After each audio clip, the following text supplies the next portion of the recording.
Welcome to my series of quick and easy letter craft and activities you can do with your preschoolers and toddlers. Today I've got 7 low prep letter A activities that you can do with just a few easy steps.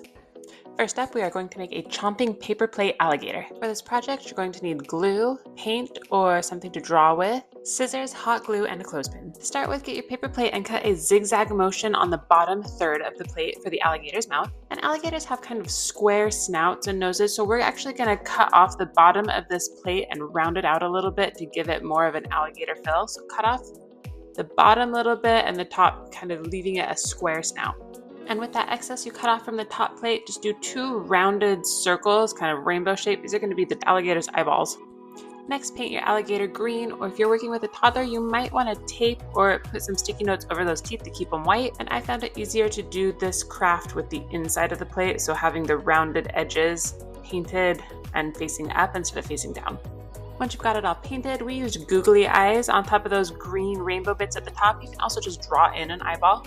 And the last part, I think you could just do with standard Elmer's glue, but it was so much faster to do it with a hot glue gun. So I hot glued the jaw of the alligator to the top and bottom of a clothespin. I did the bottom jaw first, and you have to do it just right on the edge of it, more on the teeth than on the actual alligator's face. And then we got these cool chomping alligators. They were super fun. Next up, grab some colored paper and some washable black paint, and we are going to make some finger painted ants. Step 1, grab 2 sheets of paper. I think colored papers are fun because it kind of gives it a picnic feel, and draw a letter A that you're going to cut out. In my mind, this is like a picnic blanket. Then you're going to get some black washable paint, and you can either use Q-tips or just finger paint if it's easier for you or your kid. Once you have that A cut out, you're going to glue it to that second sheet of paper. And then you're going to take that Q-tip or that fingertip and you're going to dip it in that black paint, and you're just going to make dots that are 3 kind of together. It's going to give it a bug ant shape. If you've got a 2-year-old who just wants to cover this paint in dots, let them go wild. It's fine. It's fun. I definitely suggest prioritizing connection and creation over the final or end result. And if this is a new type of project and you are able to do this one-on-one with a child, my daughter loves to do it with me on the page that I'm working on. It gives her a lot of confidence to be able to go on and do her own after when she's doing it with me, and it's cute, it's fun. A connection that I feel like we have together working on these art projects. Once you're finished adding as much black paint as you want to, or as many dots as you want, let these dry. And then you're going to go back in with a pen or a marker, and you're going to draw in some legs and some antennas to just kind of take them to the next level and really make these look like ants. So there you are, letter A is for ants project. And you'll want to keep those Q-tips handy for our third activity, which is a Q-tip arrow game. To start with, I'm taking a cardboard box and I'm tracing a giant letter A on it that I'm going to cut out to make a target, and we are going to shoot some arrows into it. Once my target is done, I grab some reusable straws and some Q-tips, and we are ready to rock and roll. From here, it's super easy. You just put a Q-tip in the end of this reusable straw and you try and shoot it kind of spitwad style at this A and see if you can get it in. This is one that I did with my 2-year-old daughter, and she loved it. And when my 6 and 9-year-old saw what we were doing, they wanted to get in on this action too. This one was a quick setup. It was a lot of fun for a lot of different ages, and it taught some good coordination skills. Getting that Q-tip into the end of the straw takes a little bit of effort, as well as understanding how to shoot something out of a straw. This is a good one to keep a lot of kids engaged and entertained all at once, and can be expanded to a group or just kept one-on-one. Our next letter A activity had more of a crafty bent, as we made a paper plate acorn. For this craft, you will need a paper plate, scissors, some brown craft paper or packing paper, brown paint, and a little bit of glue.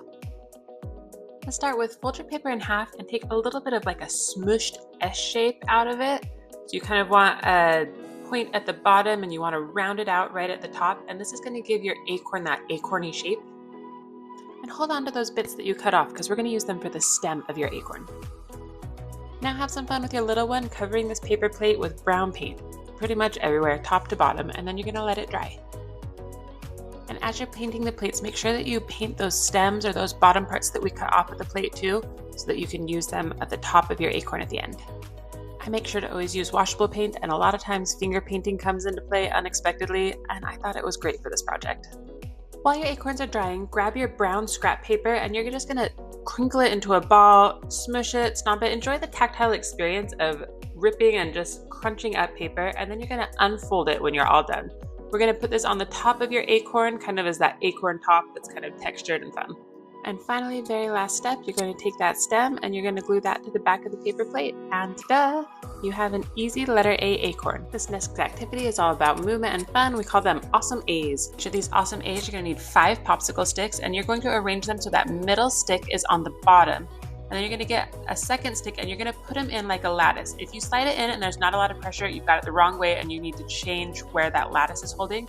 And when you have 2 of them in place, it holds it together and you can feel in your hands that there's a bit of pressure. These are just waiting to explode. I do think it's maybe a little bit obvious that I have had 3 boys and got to raise them because we do have a certain level of destruction with this craft, because this is one that you build to break. So I put together a few of these awesome A's for my daughter and got to watch her toss them across the room and enjoy their explosion. And you better believe my boys came running when they heard this. This is also one that's going to take a little bit more caregiver involvement, because I could build these and my 9-year-old son could build them, but my 5-year-old son struggled and my 2-year-old daughter definitely is not capable of putting these together. But she was more than happy to cheer and dance when they went across the room and exploded unexpectedly.